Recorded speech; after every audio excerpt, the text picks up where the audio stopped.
दोस्तों, वोटिंग को लेकर हर एक वोटर का एक इन्फॉर्म्ड डिसीजन नहीं रहता।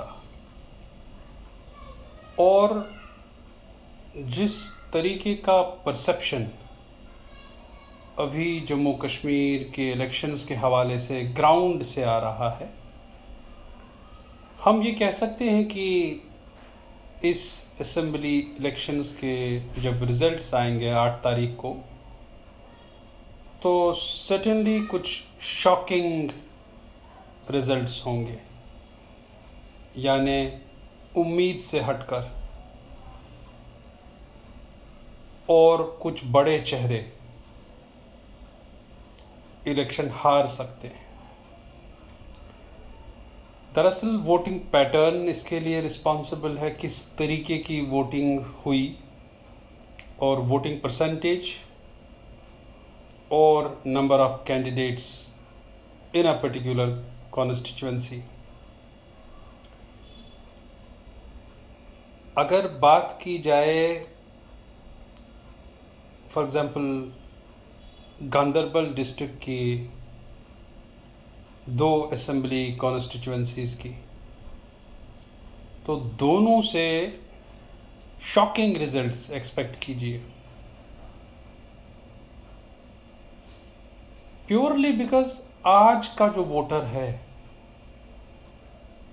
और उसकी वोट चॉइस को लेकर जितनी भी प्रेडिक्शन की जाए नाकाफ़ी होगी।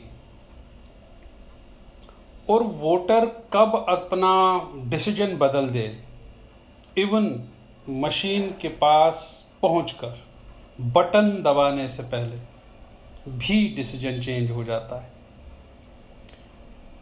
ऐसे में जो किसी नेता के साथ बाहर जो भीड़ देखते हैं, या कोई बड़ा नेता कहीं रैली के लिए जाता है और लोग जमा होते हैं, उनमें से एक अच्छी खासी तादाद सिर्फ इसलिए जमा होती है कि ये बंदा दिखता कैसा है सामने से, क्योंकि हमने तो टीवी पे देखा है। तो हरगिज़ नेता लोग अपनी सारी भीड़ को लेकर उन्हें अपने फॉलोअर्स ना समझें। कुछ लोग तमाशाई होते हैं, सारे लोग सपोर्टर्स नहीं होते। और बड़े चेहरों को लेकर अनसर्टेनिटीज़ ज़्यादा हैं कश्मीर में, खुसूसन अगर बात की जाए। और how is this assembly going to be, जब डॉक्टर फ़ारूक अब्दुल्ला साहब already opted out, Mehbooba ji बाहर हैं, गुलाम नबी आज़ाद साहब बाहर हैं, नहीं लड़ रहे हैं I mean elections. The only giant leader Omar Abdullah साहब लड़ रहे हैं। और गांदरबल के जो समीकरण हैं काफ़ी अभी अनसर्टन है। वहाँ पे 21 कैंडिडेट्स के बीच जीतना इतना आसान नहीं है। और एक फैक्टर जो डिस्पाइट पीडीपी को लेकर जो आक्रोश पब्लिक में था, वो मुझे धीरे धीरे करके डाइल्यूट होता जा रहा है। And credit for that dilution of perception against PDP mostly goes to 2 leaders of PDP. एक महबूबा साहिबा की बेटी इल्तिजा मुफ्ती, जून हो, it has resonated on the ground. And another youth icon, PDP youth president Waheedur Rehman Para. Campaigning का स्टाइल अगर आप दोनों नेताओं का देखें, तो जो आक्रोश भी था वो भी फॉलोअरशिप में बदलता दिखा। देयरफॉर हम अभी यही कह सकते हैं कि 8 तारीख को कुछ शॉकिंग रिजल्ट्स भी देखने को मिल सकते हैं। और अभी जिन पे लोगों की नज़रें टिकी हुई हैं, जहाँ ज़्यादा उम्मीद लगाई जा रही है कि क्या होगा, जहाँ क्यूरियोसिटीज़ हैं, पब्लिक क्यूरियोसिटी जहाँ है, जैसे एआईपी को लेकर कितने लोग जीतेंगे, ये भी एक बड़ा सवाल है। क्लेम्स तो बड़ी हैं कि स्वीप कर लेंगे नॉर्थ, लेकिन 5 या 6 सीट्स पॉसिबल लग रही हैं। सजाद लोन साहब की PC, how will that fair, क्या होंगे उसके रिजल्ट्स, क्या अपनी सीट बचा पाएंगे सजाद साहब? बड़े अच्छे नेता हैं और उनके जो अच्छे नेता हैं पार्टी में, इरफान पंडितपुरी साहब, क्या वो मावर से जीत पाएंगे? बड़ा सवाल है। जो स्कोर्स ऑफ सैकड़ों इंडिपेंडेंट्स जो फ्रे में है, तो इंडिपेंडेंट्स में कितने इंडिपेंडेंट्स अपनी सीट जीत पाएंगे? बड़ा सवाल है। और जमात इस्लामी 37 साल के लंबे उर्से बाद मैदान में है 10 कैंडिडेट्स की सूरत में, इंडिपेंडेंट्स बैक्ड बाय जेईआई।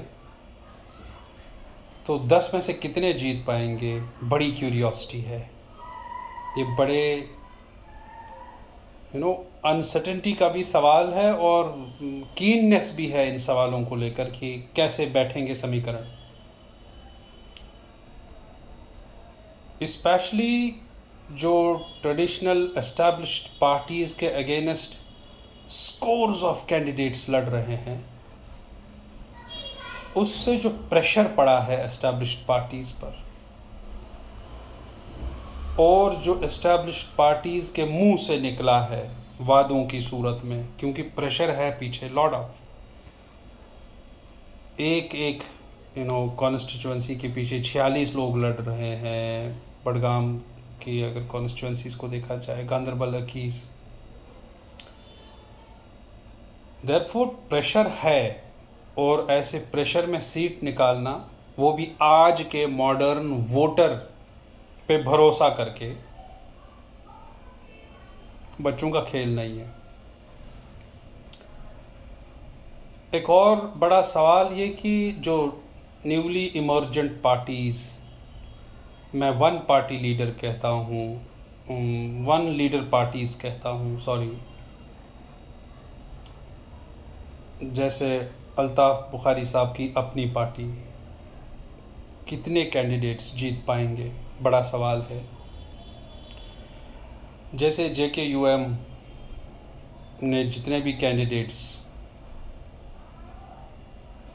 कंटेस्ट कराए हैं, क्या होंगे नंबर्स? गांदरबल से खुद लड़ रहे हैं JKUM के प्रेसिडेंट अगेंस्ट उमर अब्दुल्ला, शेख इशफाक जब्बार साहब।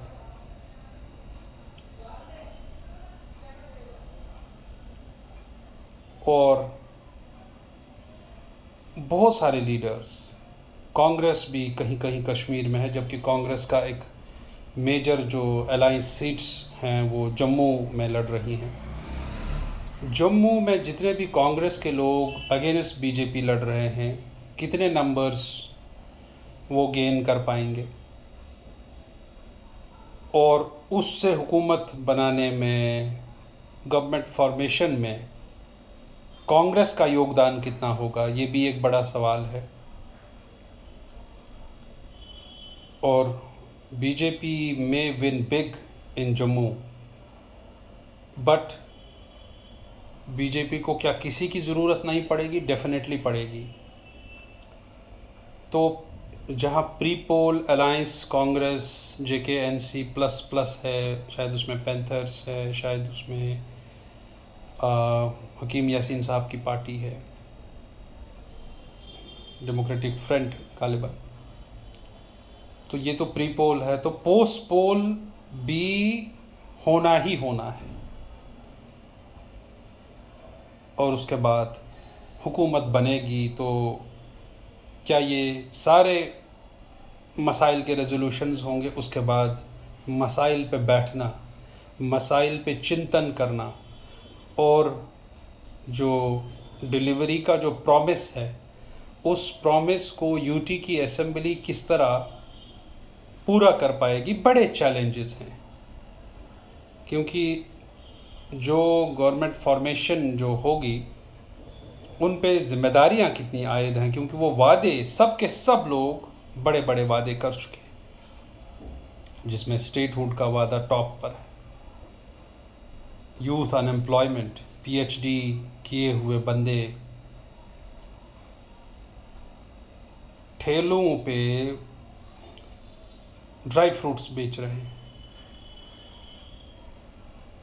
इससे अबतर हालत अनएम्प्लॉयमेंट की और क्या हो सकती है? कॉन्ट्रैक्चुअलिज्म ने पूरे सिस्टम को ख़राब किया हुआ है। किस तरीके से यूथ को र्यून किया हुआ है कॉन्ट्रैक्चुअलिज्म ने, वो किस तरीके से कॉन्ट्रैक्चुअलिज्म की वजह से एक्सप्लॉइट हो रहे हैं, और कॉन्ट्रैक्चुअलिज्म जैसी अंडर एम्प्लॉयमेंट को किस तरीके से ये नई सरकार जो आएगी टैकल करेगी। और जम्मू कश्मीर को जो एम्प्लॉयमेंट पैकेज की ज़रूरत है, एक मेगा एम्प्लॉयमेंट पैकेज की ज़रूरत है। जिस तरीके की सूरत हाल उभर के आई है, जिस तरीके के पढ़े लिखे लोग या तो बिल्कुल बेकार बैठे या तो अंडर एम्प्लॉयड हैं, तो वादे जो किए गए हैं उन वादों को पूरा कैसे किया जाए, ये भी एक बड़ा सवाल है। तो जो भी गवर्नमेंट फॉर्मेशन में आएंगे वो जिसे कहते हैं ना कि कांटों का ताज सर पे रखेंगे, क्योंकि लोगों से जो वादे किए, खुसूसन बिजली का टैरिफ एक बड़ा सवाल है, clean and pure drinking water supply को यकीनी बनाना कश्मीर के अंदर एक बहुत बड़ा सवाल है, बल्कि पूरी यूटी में। ऐसे वादों को कैसे यूटी की असेंबली लोगों तक बिल्कुल वैसे ही पहुंचाएगी जैसे वादे किए हैं, और जो लीडर्स कैंपेनिंग के दौरान बड़ी लंबी फेंक गए, कहीं उनके हाथ में सरकार आई तो जो इमोशनल पोलराइजेशन जिन्होंने किया, जिन्होंने आर्टिकल 370, 35A, कश्मीर का मसला, यानी सब का सब, ये भी नहीं देखा कि यूटी की असेंबली का मैंडेट कितना है और मुझे कितना बोलना चाहिए, सब कुछ बोल गए। तो how will they live up to the expectations of masses if they come into power? क्या बिग पार्टीज़ ही सरकार बनाएंगी इंडिपेंडेंट्स की मदद से या छोटी पार्टीज़ की मदद से, या हमको कम्प्लीटली जम्मू कश्मीर असेंबली में एक अपसाइड डाउन बदलाव देखने को मिलेगा? उस तरीके का लीडरशिप हमारे सामने आएगा, उस तरीके के लोग चुन कर आएंगे, ये भी एक बड़ा सवाल है। इंतज़ार की घड़ी थोड़ी सी बची हुई है। 1 अक्टूबर को लास्ट फेज़ 40 सीटों का चुनाव होगा throughout Jammu and Kashmir, और उसके बाद 8 को results. Let us see which way the wind blows. Thank you.